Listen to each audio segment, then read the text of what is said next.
Hey True Believers, it's Englentine here with the best and worst list of 2017 of geek movies. Now, what is a geek movie is the hardest question I had to ask while making this list. Because my first thing was, well, you know, there's movies based on comics, but there's also movies based on properties. Like Ghost in the Shell's anime, or Blade Runner is just a very popular sci-fi movie, as well as Aliens Covenant. So what exactly is a geek movie? I mean, John Wick just got made into a comic book, so is John Wick now a geek movie? Would it be considered? So this is kind of arbitrary. It's my own rules. Please go with it. And granted, even based on them, I could only review or rate the movies that I've seen. As far as what I consider geek movies, something kind of connected somehow to geek culture, one movie I could not or did not get a chance to see was Professor Marston and the Wonder Women, which looks interesting to say the least. Also, best and worst is subjective. I love movies, books, and such about our culture. So there's actually only one movie on this list that I really did not like.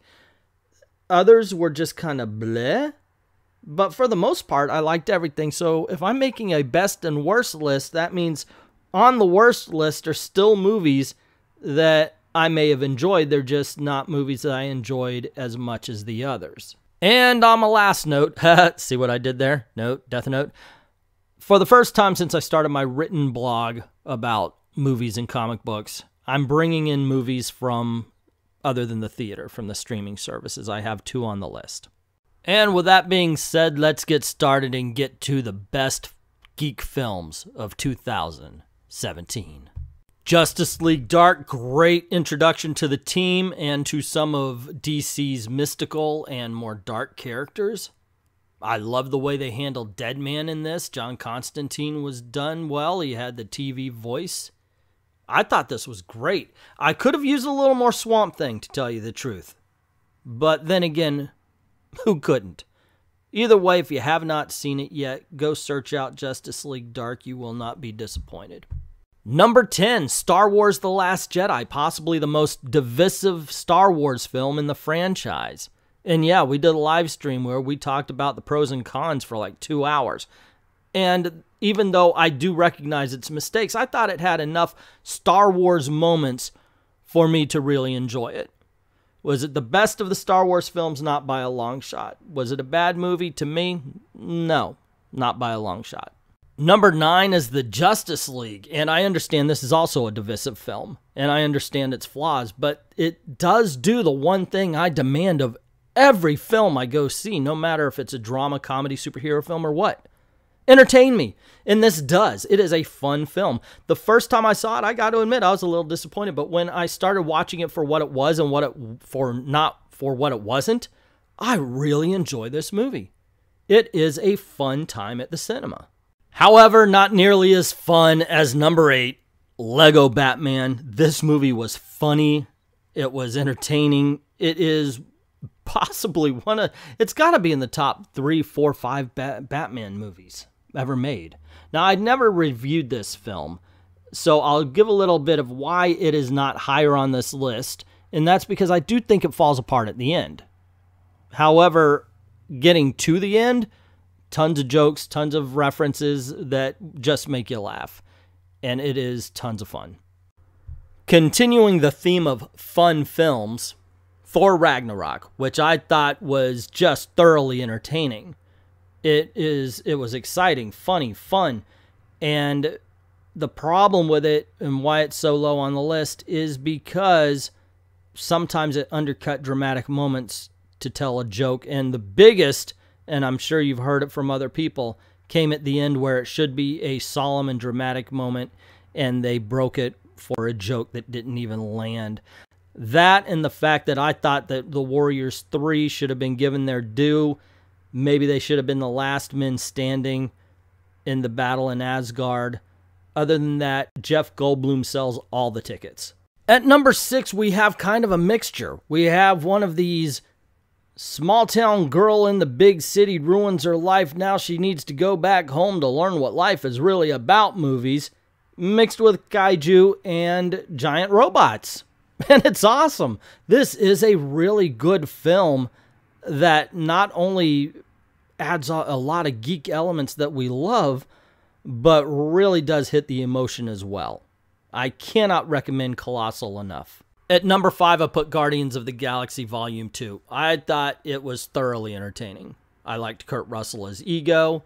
Everybody did their part. I enjoyed the story of the two sisters a lot better. There were just a lot of elements in this movie I liked and thought were improvements over the first one. I understand it's on Netflix now, and to some people, familiarity has bred contempt. And I understand that. By all means, put whatever contempt in the comments below. I can take it.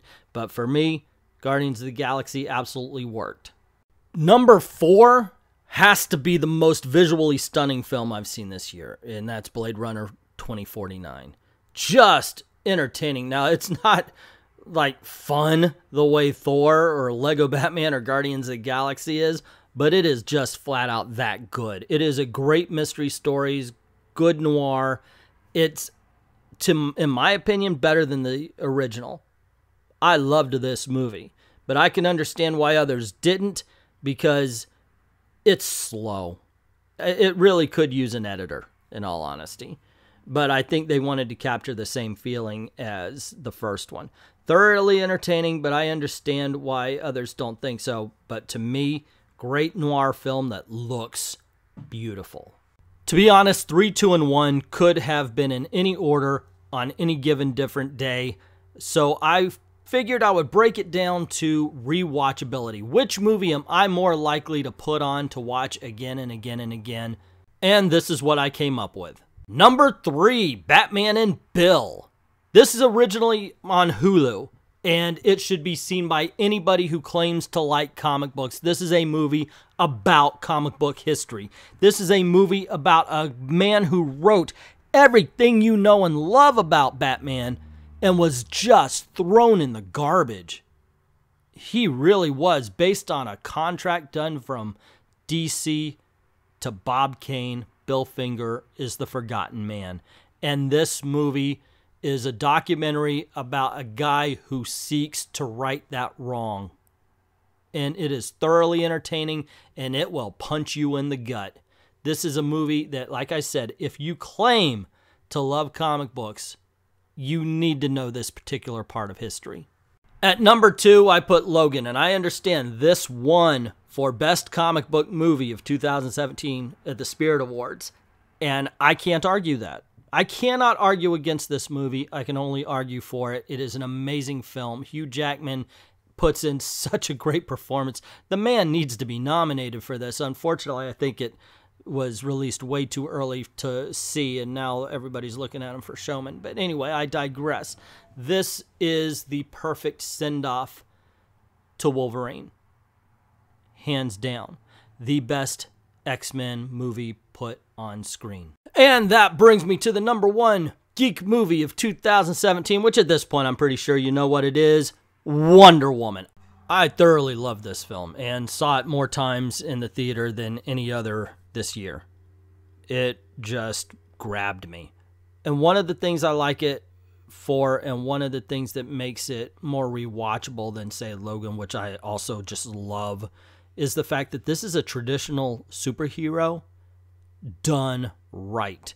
Logan is a twist on the superhero story. This is a usual superhero story just done to perfection. And to tell you the truth, I was casting doubts as to whether that could be done anymore. Can a traditional superhero story be told? And here we have what I think was one.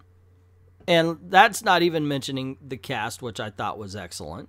I really, man, I'm going to use the word enjoy and was entertained. That's the biggest thing. I was so entertained by this film.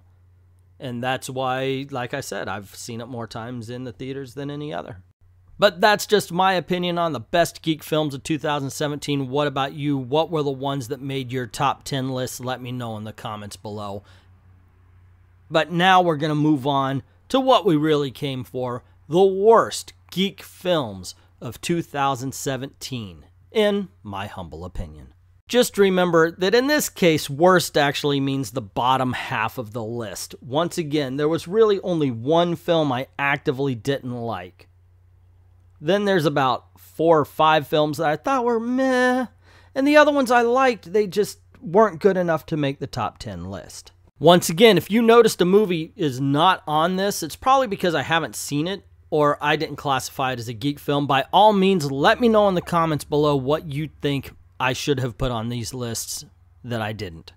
Also, I could only include those that I've seen. And with that out of the way, let's get to the worst geek films of 2017. I cannot stress enough how this is a good movie. I gave it a B+, which is very good. But it's just here because it fell on this half of the list. It wasn't as good as Justice League Dark, so it got the cutoff right here. And this was what I was talking about. It's on the worst, but it does not mean it's bad. Check it out. Adam West, Burt Ward, William Shatner. That right there should already having you own this movie, much less going to see it. At number 13, I had Ghost in the Shell. I know some people had problems with this movie. I was not one of them. I liked the cast. I liked the special effects. It was not a particularly fun film, but it was good, solid entertainment. I don't think it's a very memorable movie, but while you're watching it, you'll be entertained. Is it as good as the anime back in the 1990s? Yeah, I thought so. But then again, I wasn't a big fan. At number 14, I had Valerian and the City of 1,000 Planets, based on the graphic novel.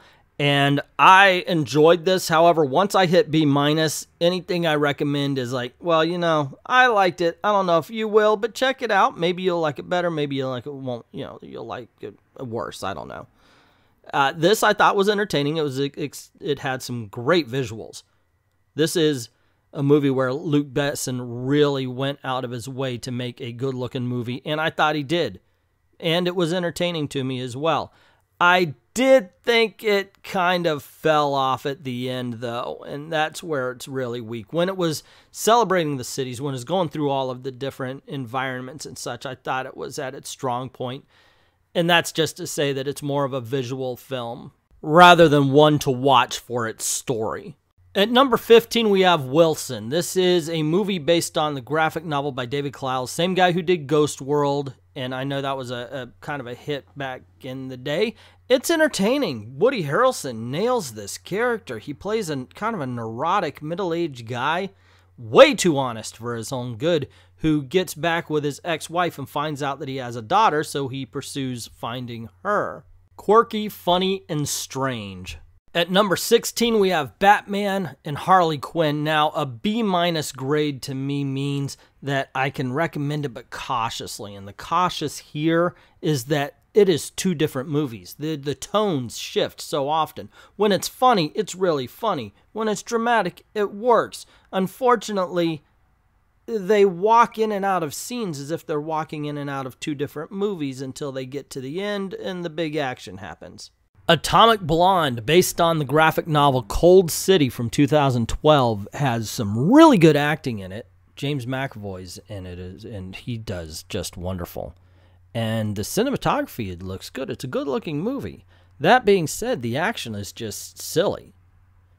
You know, there's more than once where she should be either dead or knocked out. And that's what keeps this movie down. It's a bare recommendation. Check it out for yourself.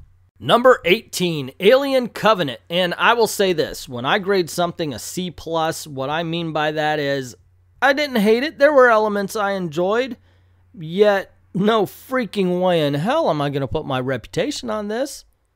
This is a mess.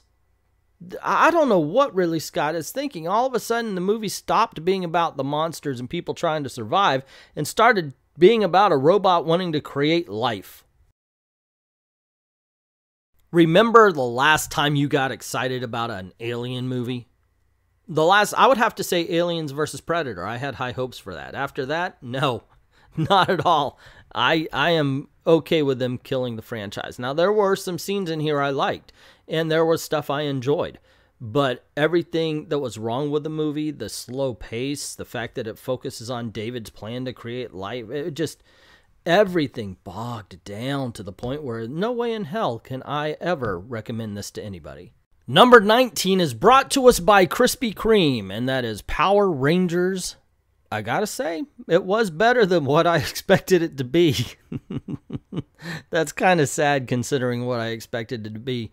And it's there. They made a movie. They made one more movie than I did. And I hope they make more. Otherwise, this is complete pass. It is so average. I bet you forgot it came out this year.